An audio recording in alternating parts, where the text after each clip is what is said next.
I laid out a very simple principle, which is this is a health care bill, not an abortion bill. I think that there are strong feelings on both sides, and what that tells me is that there needs to be some more work before we get to the point where we're not changing the status quo.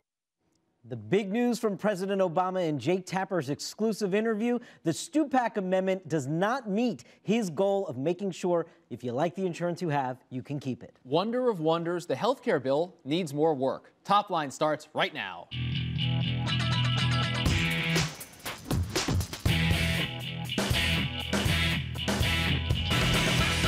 Hello and welcome to ABCNews.com's Top Line. I'm David Chalian. And I'm Rick Klein. Each weekday, we're here bringing you the very latest political headlines, reporting, insight, analysis, everything you need and want to know about politics. And if you just can't get enough, it's twitter.com/thenote to keep that conversation going all day long. Kick us off. Where are you starting today? We're starting in Texas. Time to heal. The Obamas are en route to Fort Hood, Texas at this hour. Well, they will address the memorial service for those soldiers that were killed in the massacre last week. A terrible story all around. And of course, David, these are key presidential moments when you see the president take on that role of healer. And it's at a critical time now where he is debating his Afghanistan strategy, reaching the end stages of his meetings. We expect a decision after he gets back from his Asia trip. He's got to prepare the country still for what we expect to be more troops. And for a president who is so known for his oratory, this really is his first moment as sort of mourner-in-chief, healer-in-chief. And as you said, it is a big presidential moment. Next up, Bill to the Hill. Yes, Bill Clinton up on Capitol Hill today. He's going to rally the Democratic troops there on the Senate side of the Capitol, joining their caucus luncheon today. And obviously, when the guy who failed on the health care effort and took a beating for it goes and tries to explain and sort of rally the momentum behind what the House did this year, I'm sure that it'll have some sway. More importantly, he's known inside the Democratic Party as one of the best party strategists that they have. And I'm sure politically, a lot of ears will be attuned to what he has to say as well. Pretty good salesman as well, and also a very prominent red state Democrat, someone who can relate to some of these moderate Democrats who are on the fence about this and make the case in maybe a different way. Especially with a Arkansas native, Blanche Lincoln. A couple of those on the fence, yeah, exactly. Abortion meltdown. It is near chaos inside the Democratic Party, still in the wake of the Saturday vote that included new restrictions on abortion as part of the health care bill. A lot of talk of trying to change that in the Senate, but some of the pro-life folks saying that they want to keep that language in there. And now there's noises being made by NARAL and the abortion rights lobby about potentially primary challenges against some of the pro-life Democrats, the conservative Democrats who put this language in there. I don't know that they knew what they were getting into when they put this language in, but the thinking now about trying to strip it out as they go further down the process is a dicey scenario.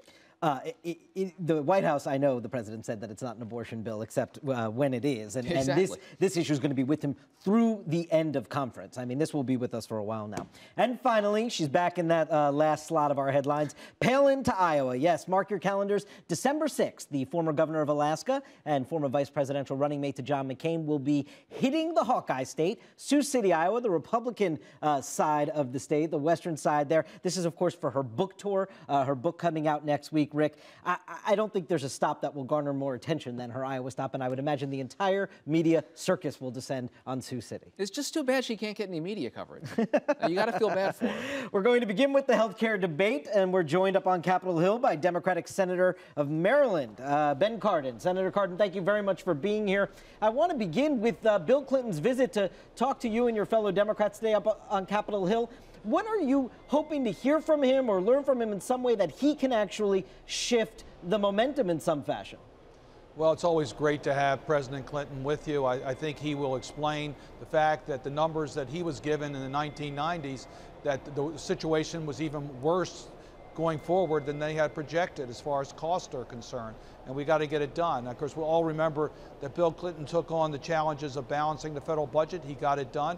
So I think he can add a lot of discussion to the Democrats sticking on target, getting health care reform done, but doing it in a fiscally responsible way. You saw the president say yesterday that he thinks more work has to be done on these abortion provisions. How is the Senate likely to treat this? Do you see the Senate following the House language, or is that dead on arrival on the Senate side? Well, I think first, we're all very proud of Speaker Pelosi and Majority Leader Hoyer for getting the job done in the House of Representatives. It gives us momentum going into the Senate debate of getting a bill through the United States Senate. On the abortion issue, what we wanted to be is neutral on it. That's a controversial issue. We wanted to take up health care reform and not take sides on the abortion. Unfortunately, the Stupak amendment does advance the pro-life position beyond where it is today, and that is something that is what I disagree with. I think a lot of my colleagues will be opposed to the Stupak amendment. Hopefully we'll be able to resolve this in the Senate. So you're opposed to the Stupak amendment. Does that mean you are a no vote on final passage for health care if it's still included? No, I don't think you can assume that at all. I want to make sure we get health care done. I want to make sure that we can provide affordable health coverage for all Americans and bring down the cost of health care and do it in a fiscally responsible way. That's how you judge whether the bill is worthy of support.